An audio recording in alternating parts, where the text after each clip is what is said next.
ગાંધીનગર ભાજપ કાર્યાલય કમલમ ખાતે સ્થાનિક સ્વરાજ્યની ચૂંટણીને લઈને બેઠકોનો ધમધમાટ જોવા મળ્યો।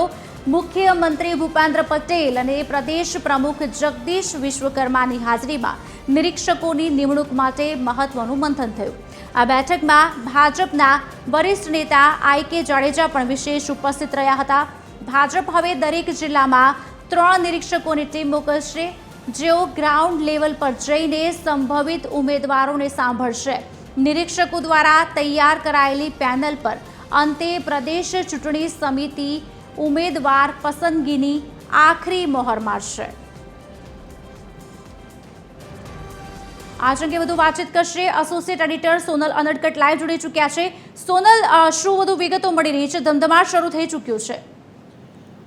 જી, ચોક્કસપણે ભાજપની જો વાત કરીએ તો તે હંમેશા ઇલેક્શન મોડમાં જ રહેતો હોય છે તેમ કહેવામાં જરા પણ અતિશયોક્તિ નથી, કેમ કે ભાજપની હંમેશા તૈયારી ચૂંટણી સંદર્ભમાં એડવાન્સમાં જ રહેતી હોય છે।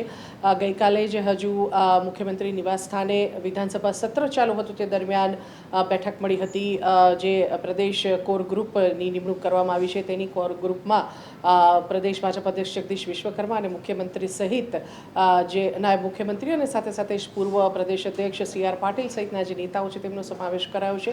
કોર ગ્રુપની બેઠકની સાથે સાથે જ જો વાત કરીએ તો આજે જે મહત્વપૂર્ણ બેઠક પ્રદેશ ભાજપ કાર્યાલયે મળી હતી, પ્રદેશ ભાજપ અધ્યક્ષ જગદીશ વિશ્વકર્માની આગેવાનીમાં અધ્યક્ષતામાં આ બેઠક મળી હતી, જેમાં મુખ્યમંત્રી અને સાથે સાથે જ જે આઈ.કે. જાડેજા છે તેઓ પણ ઉપસ્થિત રહ્યા હતા અને આ ઉપરાંત સંગઠન મહામંત્રી રત્નાકરજી પણ હાજર હતા। મહત્વનું છે કે ભાજપે જ્યારે સ્થાનિક સ્વરાજની ચૂંટણીઓ હવે ગમે ત્યારે જાહેર થઈ શકે છે તેવી સંભાવના છે, તો અત્યારથી જ તૈયારીઓ શરૂ કરી દીધી છે અને તે અંતર્ગત ભાજપની હંમેશા ચૂંટણી આવે ત્યારે એક પેટર્ન રહેતી હોય છે કે તે પારદર્શકતાથી ચૂંટણી થાય તેવા પ્રયાસ કરતો હોય છે અને તે અંતર્ગત ખાસ કરીને ઉમેદવારોની પસંદગીનો જ્યારે મામલો આવે ત્યારે ભાજપ હંમેશા પ્રત્યેક ચૂંટણી પહેલાં સેન્સ લેતો હોય છે અને તે અંતર્ગત આજે જે બેઠક મળી હતી તેમાં જે તે ચૂંટણી જિલ્લાઓમાં જ્યાં જ્યાં આયોજિત થવા જઈ રહી છે ચૂંટણી, એ સંદર્ભમાં આજે નિરીક્ષકોના નામો નક્કી કરવા માટે થઈ અને આજની બેઠક મળી હતી તેવી વિગતો સામે આવી રહી છે। આજની આ બેઠકમાં નિરીક્ષકોની નિમણૂક સંદર્ભે ચર્ચા કરવામાં આવી હતી। પ્રત્યેક જિલ્લા દીઠ 3 નિરીક્ષકોની નિમણૂક કરવામાં આવે તેવી સંભાવના છે અને ત્યારબાદ નિરીક્ષકોના નામની જાહેરાત થશે અને નિરીક્ષકો જે છે તે પ્રત્યેક જિલ્લા ખાતે જશે અને ત્યાં જઈ અને જે ઉમેદવારો સંભવિત જે ઉમેદવારો જે કોઈ પણ ઉમેદવારી દાખલ કરે છે તેમને સેન્સ લેવામાં આવશે।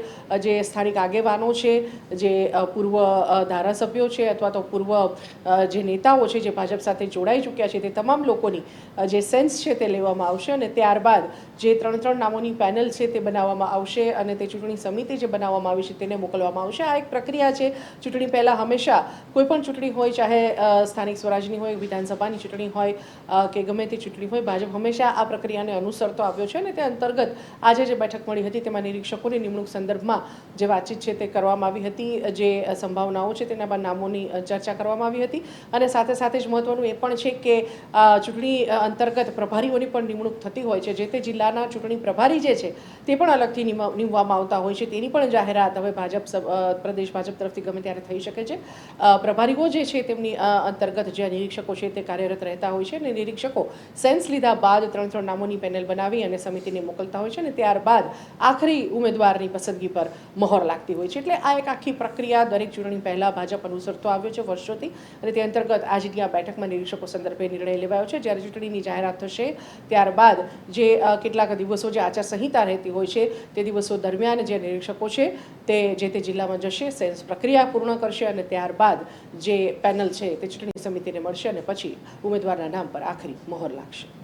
જી, સોનલ, આભાર સમગ્ર માહિતી આપવા બદલ।